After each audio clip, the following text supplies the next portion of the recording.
சங்கீதம் 18வது சங்கீதத்தில் கர்த்தருக்கு ஸ்தோத்திரம் 21வது வசனம் சொல்லுகிறது, கர்த்தருடைய வழிகளை கை கொண்டு வந்தேன், நான் என் தேவனுக்கு துரோகம் பண்ணவில்லை, அவருடைய நியாயங்களை எல்லாம் எனக்கு முன்பாக நிறுத்தினேன், அவருடைய பிரமாணங்களை நான் தள்ளி போடவில்லை.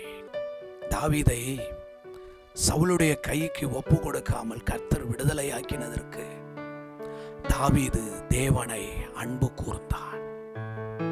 அது உதட்டில அல்ல, அது பேச்சில அல்ல, தேவன் தந்த கட்டளைகளையும் கற்பனைகளையும் பிரமாணங்களையும் தன்னுடைய வாழ்க்கையில் கை கொண்டு கர்த்தருக்கு ஸ்தோத்திரம். இங்கே தாவீது எழுதுகிறான், கர்த்தருடைய வழிகளை நான் கை கொண்டு வந்தேன், கர்த்தர் எனக்கு விதித்த அவருடைய பிரமாணங்களை நான் தள்ளி போடவில்லை.